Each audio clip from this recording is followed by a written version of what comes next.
The Indonesian ambassador to Kuwait, His Excellency Tatang Budi Otama Razak, hosted a reception in honor of his country's Independence Day at the Jumeirah Hotel.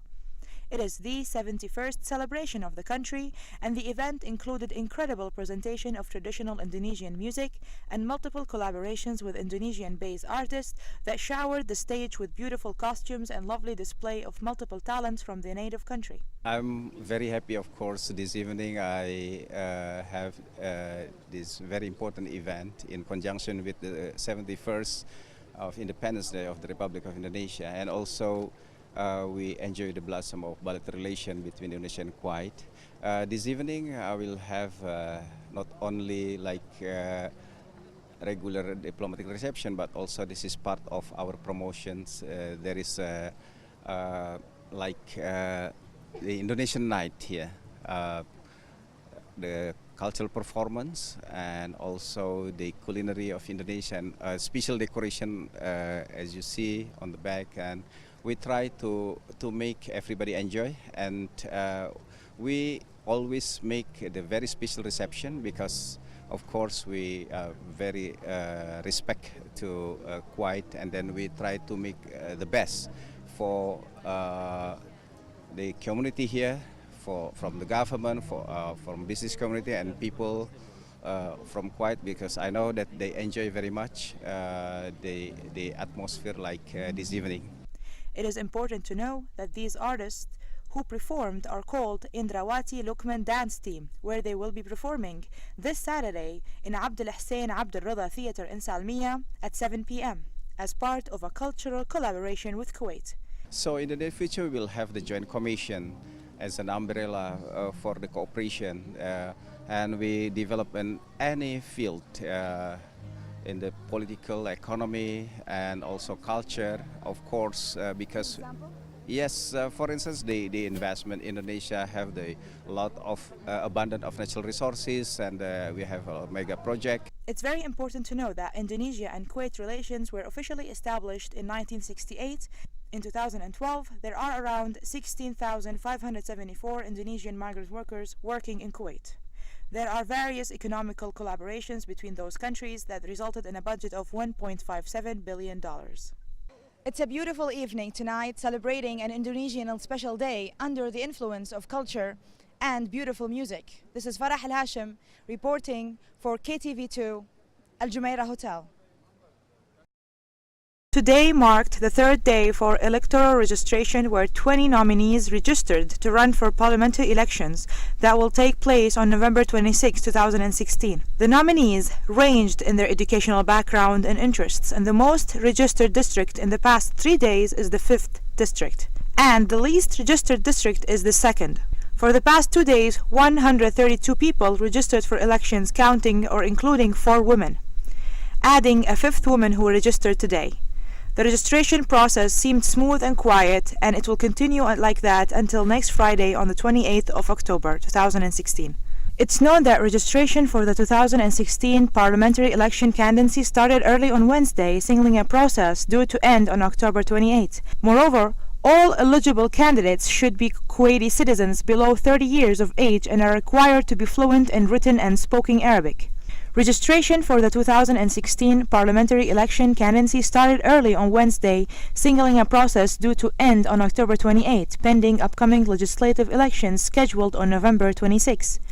Law number 35/1962, which deals with parliamentary elections, permits candidates to file their candidacies to contest elections, a statement issued by the Ministry of Interior. According to the Minister of Interior, all candidates should have no criminal history, as those found with criminal records are prohibited from contesting those elections. Kuwait's Emir, Sheikh Sabah Al-Ahmad Al-Jaber Al-Sabah, announced the dissolution of parliament in early elections on November 26. This came hours after an appearance on a Rai television by Parliament Speaker Marzouk Al-Ghanem calling for such elections to take place. This timing suggests that the elections are a coordinated political move with support among key members of Kuwait's government who supports the Emir's policies. According to international agencies, Kuwaits have gone to the polls 3 times in the past 5 years, but this latest round takes place at a time when the relationship between al-Sabah ruling family and the Kuwaiti citizen is undergoing important changes. Political scientists and news agencies have shown that economic and political changes can prompt the strategic decision to call early elections. فرح الهاشم, KTV2, Electoral Center, الشويخ. Under the starlight and beautiful weather, the Turkish ambassador to Kuwait have officially held a reception to celebrate the arrival of the TCG Bayakara F-12, a Navy Turkish ship, to the Kuwait seacoast. This is the port visit of TCG Büyükada to brother and friendly country of Kuwait. This is a port visit. This ship has been designed and built by the Turkish seamen and people. This is very unique design. And this is the second time it's visiting the friendly country of Kuwait. We are all happy to be there, and I just would like to extend all my appreciation and thanks to all the Kuwaiti authorities for the friendship and generosity they've been showing to us. This is a beautiful day, beautiful evening, and we are gathered with our Kuwaiti brothers and sisters, and as well as the members of the diplomatic corps. The event started with a speech by the ship captain and the ambassador expressing their content about Kuwait's government and its people. First of all, I would like to thank Kuwait authorities for hosting us in Kuwait. It's a pleasure for me and my crew being here in Kuwait with our national ship for the second time after almost 2 years.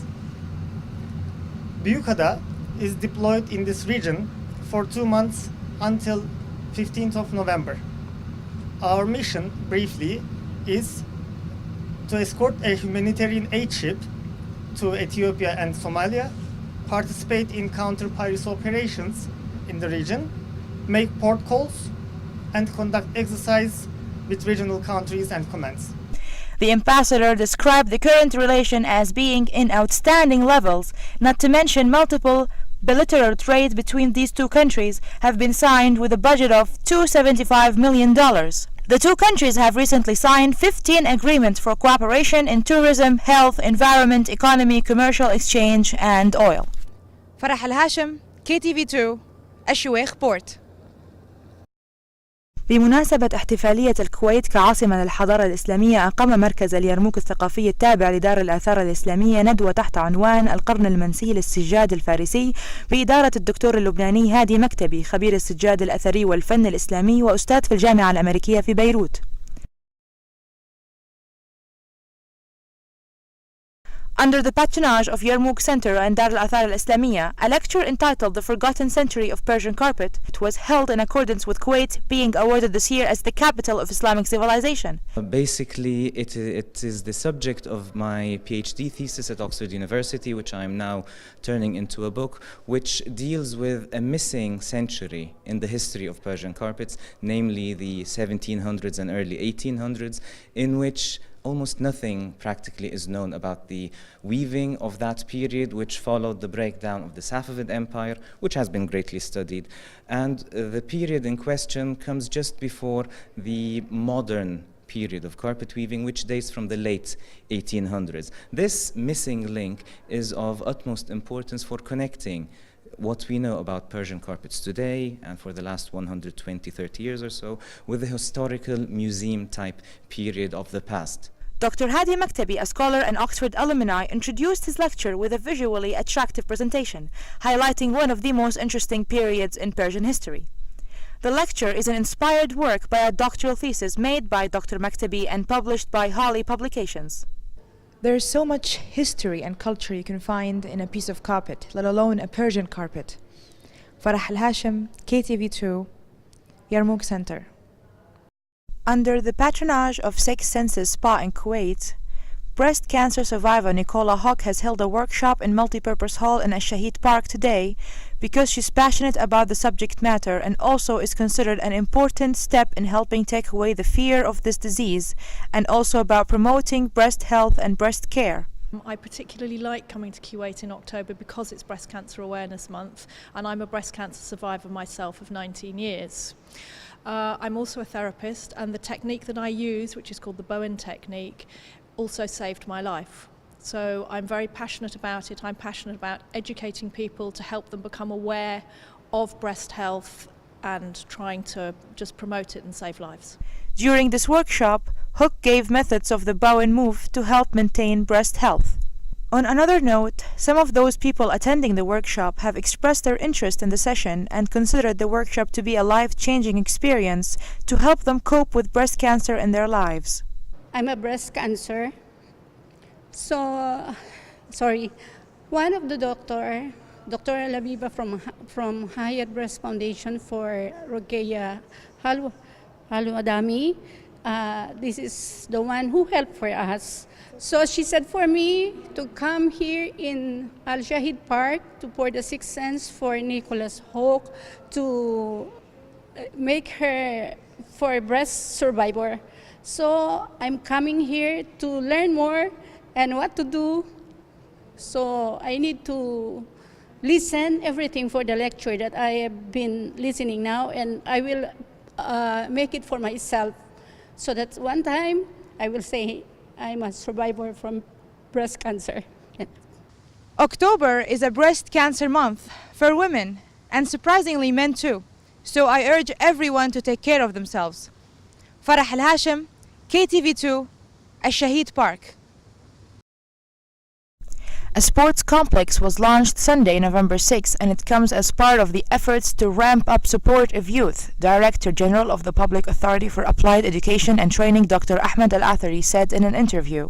Al-Athari also noted that the sports complex is a step toward developing the public attention toward the importance of sports in Kuwaiti society.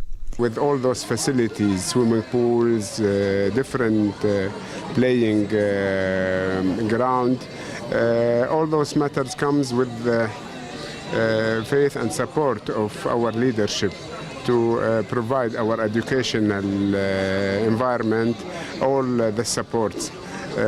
Beside that, it is important also to thank His Excellency Minister of Education and Higher Education, Mr. Badr Al-Isa, and also to the General Director, His Excellency Dr. Ahmed Saleh Al-Athari, for their efforts to finalize such important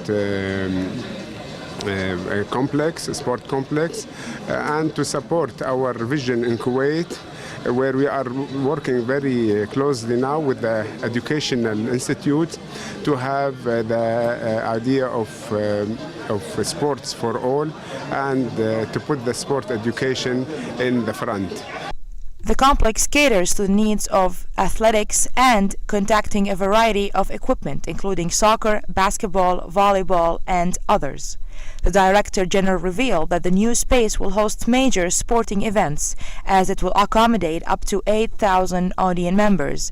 He also stressed out that the Kuwaiti leadership is eager to prioritize sports in Kuwait society and the importance of youth in our country. Actually, we are here today to the great event organized by the Public Authority of Applied Education and the Training. It's a great event. They opened the first sport facilities. It's the newest one. It's very big and very new, and we are proud to be here. I am here because my doctor asked us to come here, and it's a nice thing.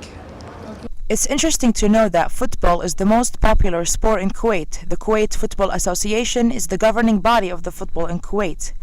And as well, basketball is one of Kuwait's most popular sports, and it's also governed by the Kuwait Basketball Association. Kuwait has been an associate member of the International Cricket Council as well, and Kuwait caters to sports needs on a regular basis. This is Farah Al-Hashim reporting for the Week in 30 Minutes, KTV2, from the sports complex in Shuwaykh, PAAET.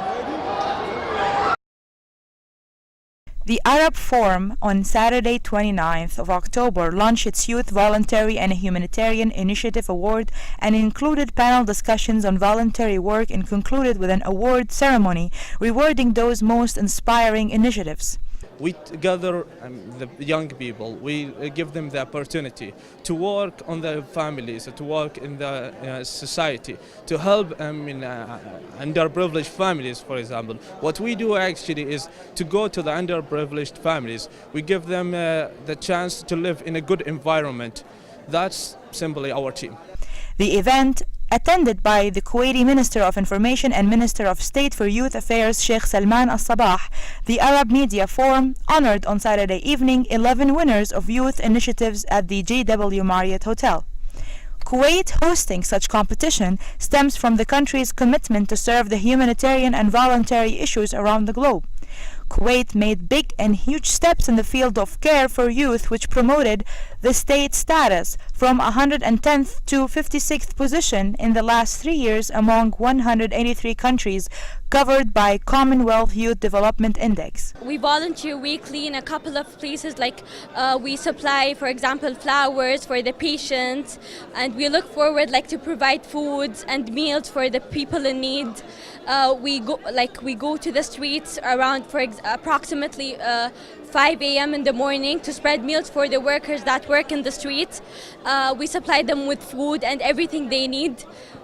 We try our best to make people happy, and we feel happy by giving, not by getting. Sheikh Salman pointed out that the Ministry of State for Youth Affairs is a strategic partner and will continue to support the youth in their future endeavors. Around 125 initiatives teams from across the Arab world joined the competition and showcased their ideas and accomplishments at the JW Marriott Hotel with the presence of the Minister and the Secretary General of the Arab Forum, Madi Al-Khamis, as well as media personnel. The top award was given to the Bahrain Initiative of Society Free of Corruption, as well as the second award was given to Kuwait's Pay 2KD and Win the 2KD Back, the third to Egypt Initiative Exchange Your Book, as well as fourth to Jordanian Bread for Education, among other awards for Saudi Arabia and Qatar. This is Farah Al Hashim reporting for the Week in 30 Minutes, JW Marriott Hotel.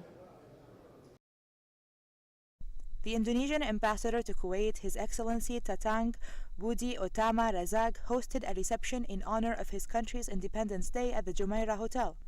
It is the 71st celebration of the country, and the event included incredible presentation of traditional Indonesian music and multiple collaborations with Indonesian-based artists that showered the stage with beautiful costumes and lovely display of multiple talents from the native country. I'm very happy, of course, this evening I have this very important event in conjunction with the 71st of Independence Day of the Republic of Indonesia, and also we enjoy the blossom of bilateral relation between Indonesia and Kuwait. This evening I will have not only regular diplomatic reception, but also this is part of our promotions. There is the Indonesian night here, the cultural performance, and also the culinary of Indonesia, and special decoration as you see on the back, and we try to make everybody enjoy, and we always make the very special reception because of course we very respect to Kuwait, and then we try to make the best for the community here, from the government, from business community and people from Kuwait, because I know that they enjoy very much the atmosphere this evening. It is important to know that these artists who performed are called Indrawati Lukman Dance Team, where they will be performing this Saturday in Abdul Hussein Abdul Rida Theatre in Salmiya at 7 p.m. as part of a cultural collaboration with Kuwait.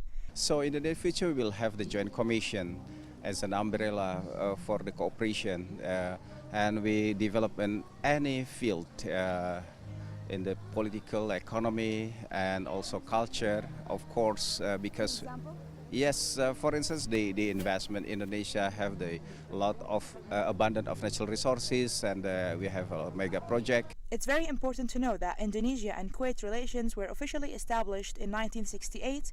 In 2012, there are around 16,574 Indonesian migrant workers working in Kuwait.